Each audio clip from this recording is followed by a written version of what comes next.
CM Nayab Saini Karnal के घरौंडा में सब्जी उत्कृष्टता केंद्र में पहुंचे। वहां पर उन्होंने किसानों से मुलाकात और किसानों को सम्मानित भी किया जिन्होंने बागवानी के क्षेत्र में अच्छा काम किया है।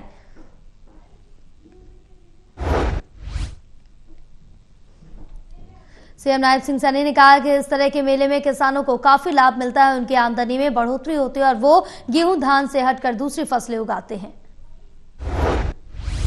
सीएम सैनी ने कहा कि बागवानी के क्षेत्र में हमने बड़ा बजट बढ़ाया है ताकि ज्यादा से ज्यादा किसान बागवानी के क्षेत्र में आगे बढ़े। हमने हरियाणा में 3 उत्कृष्ट केंद्र खोलने का फैसला भी लिया है। शहीद दिवस पर सीएम ने बोलते हुए कहा है कि शहीद भगत सिंह, राजगुरु, सुखदेव महान क्रांतिकारियों ने देश की आजादी के लिए अपने प्राण दिए थे। मैं उन्हें नमन करता हूं, श्रद्धांजलि देता हूं। Incharge state warehouse Yamunanagar, आज से जैसे सरसों की खरीद शुरू हुई है तो हम काफ़ी दिनों से वेट कर रहे थे, लेकिन किसान आज लेके आए हैं मंडी में, तो आज से हमने परचेज शुरू कर दी है। इसका प्रोसीजर ये है कि ऑनलाइन गेट पास NCCF के द्वारा ये परचेज शुरू करी जा रही है। सेंट्रल गवर्नमेंट की एजेंसी है। तैयारियां पूरी तरह की तैयारियां हैं। हमारे पास यमुनानगर में स्पेस है, बारदाना प्रोवाइड करवा दिया गया है, किसानों को कोई दिक्कत। हरियाणा की रेवाड़ी मंडी में किसान लगातार सरसों की फसल बेचने के लिए पहुंच रहे हैं। यहां सरकार ने उसका समर्थन मूल्य 5,950 रुपए प्रति क्विंटल के हिसाब से रखा है। मार्केट कमेटी की ओर से मंडी में आने वाले किसानों के लिए खाने पीने और रात्रि विश्राम के लिए पर्याप्त व्यवस्थाएं भी की है, जिससे देख जिले का किसान प्रश्नचित नजर आ रहा है। बारिश के फसल को बचवाने के लिए व्यवस्थाएं भी की गई है। मार्केट कमेटी के सचिव नरेंद्र कुमार ने कहा है कि इस बार सरसों की फसल 5,950 रुपए प्रति क्विंटल के समर्थन मूल्य पर हैफीड खरीद कर रही है। मेरी फसल मेरा ब्यौरा पर रजिस्टर कर किसान एक दिन में 25 क्विंटल सरसों बेच सकेगा। मंडी में 15 मार्च से जो है वो खरीद शुरू हो गई थी। शुरू में तो 2-3 दिन कोई किसान अपनी फसल लेके नहीं आया, उसके बाद जो है लगातार किसान भाई अपनी सरसों की फसल लेके आ रहे हैं और जिसमें सरकारी समर्थन मूल्य है वो 5,950। हरियाणा के यमुनानगर जिले में भी सरसों की खरीद विधिवत रूप से शुरू हुई है। कुछ किसान सरसों को लेकर अनाज मंडी में है, जिनकी खरीद हरियाणा वेयर हाउसिंग कॉर्पोरेशन द्वारा की गई।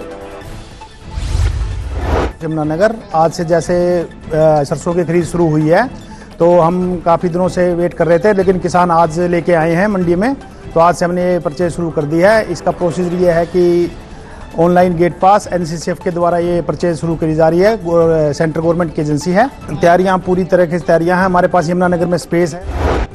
हरियाणा वेयर हाउसिंग कॉर्पोरेशन के इंस्पेक्टर विकास शर्मा ने बताया कि सरकार द्वारा 5,950 प्रति क्विंटल सरसों का रेट निर्धारित किया गया। उन्होंने कहा कि सभी तैयारियां पूरी कर ली गई हैं। में सरसों की खरीद शुरू हुई है। इसके लिए काफ़ी दिन से प्रयास चल रहे थे कि हमारी मंडी में भी सरसों आए और उसकी खरीद शुरू हो। आज मार्केट कमेटी के और आड़तियों के प्रयास से यहाँ पे सरसों की पहली दिन खरीद शुरू हुई है और इसके लिए सारी तैयारियां लगभग पूरी थी। ये अब सरसों यहाँ सुचारू रूप से बिकेगी। सरकार की तरफ से 5950 रुपये का रेट घोषित हुआ है और यही। बहादुरगढ़ के सेक्टर 9 में हुआ ब्लास्ट, 4 की मौत, एक गंभीर रूप से घायल। डीसीपी मयंक मिश्रा का बयान, 4 लोगों की ब्लास्ट में हुई मौत, एक गंभीर रूप से घायल। पुलिस कई पहलुओं को ध्यान में रखकर कर रही है जांच। मकान में एक के बाद एक 2 धमाके हुए। धमाके इतने खतरनाक थे कि घर के अंदर फर्श की टाइलें तक उखड़ गई। घटना की सूचना मिलते ही पुलिस मौके पर पहुंची। फायर ब्रिगेड को भी मौके पर बुलाया गया। प्रत्यक्षदर्शियों ने बताया कि बहादुरगढ़ के सेक्टर 9 स्थित मकान में अचानक धमाका हुआ और उसके बाद घर के अंदर भीषण आग लग गई। एक धमाके के कुछ मिनट बाद ही घर के अंदर दूसरा धमाका भी सुनाई दिया। बहादुरगढ़ में घर में ब्लास्ट के मामले में बड़ा यू-टर्न भी सामने आया। घायल हरपाल सिंह ने अपनी पत्नी, बेटी और 2 बेटों की हत्या की। घर से 12 पेज का सुसाइड नोट भी बरामद। हादसा हुए लगभग 1.5 घंटे हुए हैं और घर के अंदर एक ब्लास्ट हुआ है और ब्लास्ट बेडरूम के अंदर हुआ है। ये सिलेंडर ब्लास्ट नहीं है, तो बेडरूम के अंदर जो ब्लास्ट हुआ है उससे पूरे घर में ब्लास्ट इम्पैक्ट है और 4 लोगों की ऑन द स्पॉट डेथ हुई है और एक जो व्यक्ति है वो क्रिटिकल हालत में हॉस्पिटल में है, PGI में है, अभी उसका इलाज चल रहा है।